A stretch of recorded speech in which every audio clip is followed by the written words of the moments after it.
يسبح لله ما في السماوات وما في الأرض له الملك وله الحمد وهو على كل شيء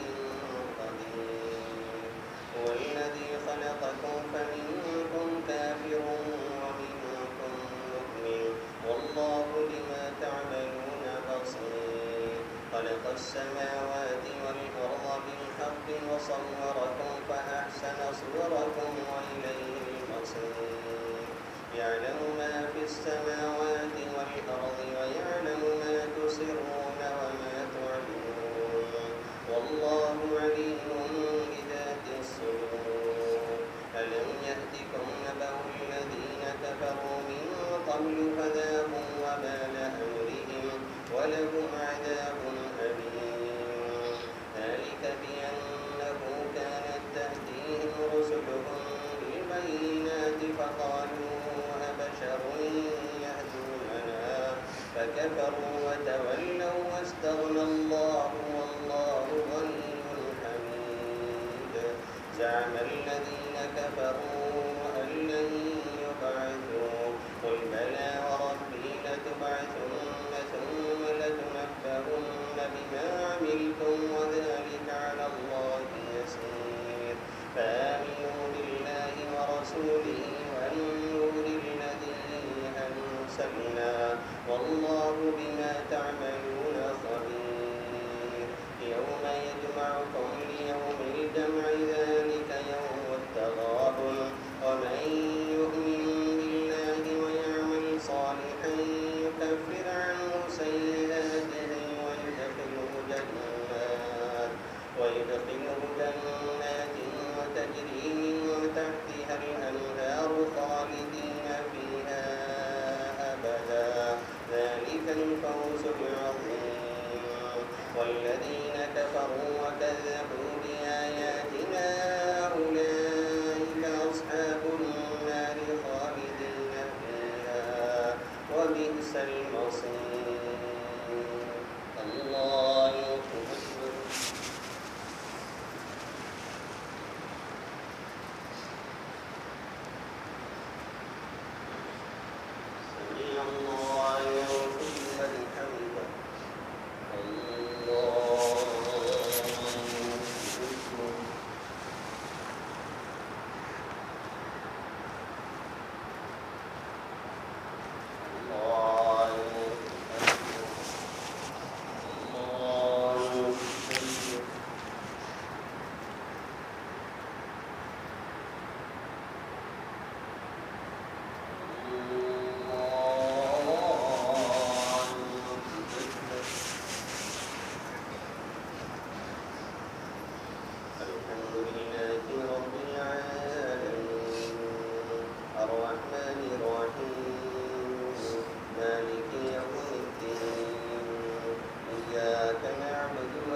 ورحمة والله عنده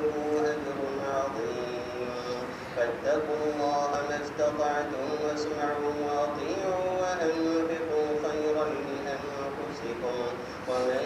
يوق شح نفسه فأولئك هم المفلحون إن تقرضوا الله قرضا حسنا يضاعف لكم ويغفر لكم والله شكور حليم عالم الغيب والشهادة العزيز الحكيم الله أكبر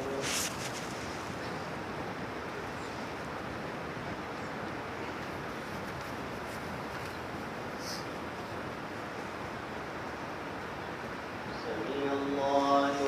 لمن حمده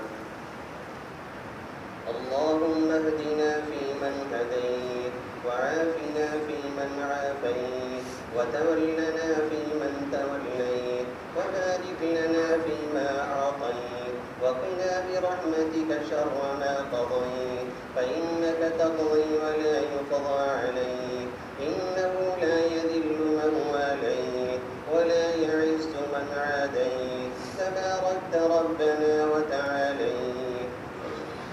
اللهم اغفر لنا وللمؤمنين والمؤمنات والمسلمين والمسلمات وأصلح ذات بينهم وألف بين قلوبهم واجعل في قلوبهم الإيمان والحكمة وثبتهم على ملة رسولك وأوزعهم أن يشكروا نعمتك التي أنعمت عليهم وأن يوفوا بعهدك الذي عاهدتهم عليهم وانصرهم على عدوك وعدوهم إله الحق سبحانك لا إله غيرك اللهم انصر عساكر المسلمين اللهم انصر عساكر المسلمين ولعن الكفرة والمشركين ولعن الكفرة والمشركين الذين يكذبون رسلك ويقاتلون أولياءك اللهم خالف بين كلمتهم وشتت شملهم ومزق جمعهم وامحو آثارهم واقطع دابرهم وزلزل أقدامهم وخذهم أخذ عزيز مقتدر اللهم إنا نجعلك في نحورهم ونعوذ بك من شرورهم اللهم إنا نجعلك في نحورهم ونعوذ بك من شرورهم وأنزل بهم بأسك الذي لا ترده عن القوم المجرمين الله أكبر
ربنا